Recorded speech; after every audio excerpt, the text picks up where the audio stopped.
ہے میں مسجد میں جا کر پھر کو سجدے کرنے لگوں گا۔ اللہ اکبر، حیرت میں پڑ گیا، بڑی حیرت کی بات سن کر بڑا خوف زدہ ہوا، کام مکمل کر دیا۔ اب جب باری آئی پیسے دینے کی، 3 درہم لے کر اپنے گھر پہنچا، گھر پہنچ گیا۔ اب اس مالک کو ضرورت تھی پھر دوسرے دن کام کی، اب پھر منڈی کو پہنچا، منڈی پہنچنے کے بعد دیکھا اسی کو تلاش کیا، کوئی مزدور چاہیے، اس لیے میرے کو کہا ہے، بڑی محنت سے کام کرتا ہے، لگن سے کام کرتا ہے، اسی مزدور کی ضرورت ہے۔ وہاں منڈی میں بیٹھے ہوئے لوگوں نے کہا، مزدوروں نے کہا 8 دن میں وہ مزدور ایک بار آتا ہے۔ اس آنے کا انداز الگ ہے، 8 دن میں ایک بار آتا ہے، 3 دینار کماتا ہے، پورے ہفتے کا خرچہ اسی سے کرتا ہے۔ اللہ اکبر، کہا بھائی اب کیا کیا جائے، کام اسی سے کروانا ہے۔ 1 ہفتے کا انتظار کیا، پھر اب جیسے ہی 1 ہفتے بعد منڈی میں پہنچا، کہا یہ اللہ والا پھر اس منڈی میں پہنچا، کہا نوجوان میں جتنے تجھے دیکھ رہا تھا کہاں چلا گیا تھا، کہا میں 8 دن میں 1 دن مزدوری کرتا ہوں، کہا 3 دینار کماتا ہوں، اسی سے پورے 8 دن کا خرچہ کر دیتا ہوں۔ آج پھر آیا، پھر اسے کام پر لگا لیا، کام کیا، محنت مشقت کی، اب گھر کے جانے چلنے کے لیے تیار ہو گیا۔ اب مالک نے کہا بتا تو بیٹا ایسا کہاں ہے؟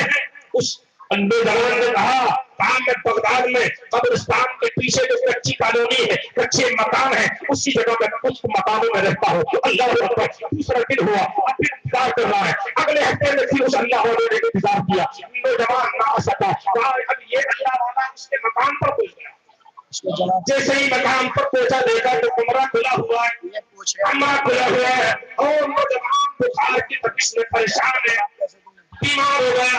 اب اللہ والے نے کہا ایک دستک دی، اجازت دی، میں گھر میں آنا چاہتا ہوں۔ اس نوجوان نے کہا کون ہے؟ کہا میں وہی بغداد کا وہی ایک امیر آیا اور تیری خیر پانی کے لیے۔ کہا مجھے معلوم ہے اس بات کے بارے میں۔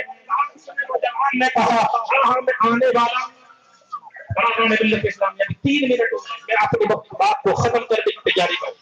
اب جیسے ہی وہ نوجوان کے پاس پہنچے تو کہا کون ہے؟ اس حکیم نے کہا کہ وہی آیا ہے، کہا اللہ والا ہوں۔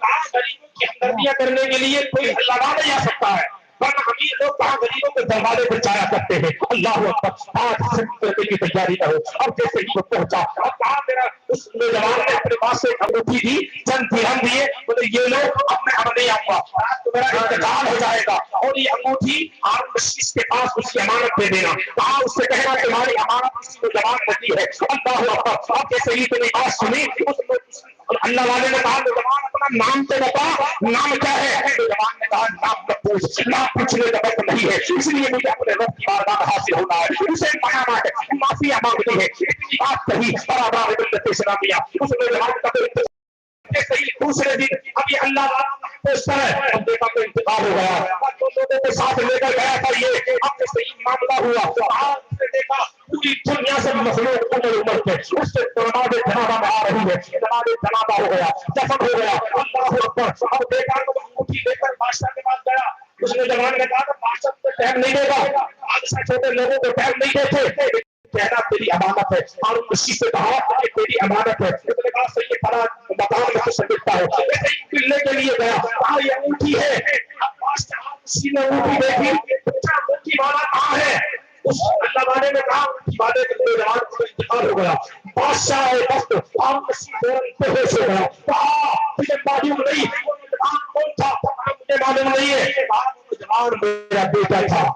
ہارون رشید بادشاہ نے کہا میرا بیٹا تھا، داؤد بھائی کی بارگاہ میں رہتا تھا، کہا اس لیے میں نے اپنے کاموں کو چھوڑ دیا تھا، مجھے بہت سمجھاتا تھا اے بادشاہ نے بات بہت جمع کیا ہے، بڑا لمبا حساب دینا ہے، کہا اس بادشاہت کو چھوڑ دے، اللہ اللہ کرتے لگے، کام میرا نوجوان بیٹا، کہا اس کی قبر پر گیا، قبر پر جا کر رونے لگا، گڑگڑانے لگا، میرے بیٹے میری زندگی میں بات جمع کرنے میں نکل گئی، لیکن تو نے کوئی زندگی اللہ اللہ کرنے میں گزار دی۔ پتا چلا یہی دنیا اور آخرت کے معاملے کسی بندے کے سمجھ میں آ جاتے ہیں تو اب تو انسان دنیا کو الوداع کہہ دیتا ہے۔ اس نوجوان نے کہا ہارون رشید میری دنیا تو ختم ہو گئی لیکن ان کی بارگاہ میں نے مقام پا لیا۔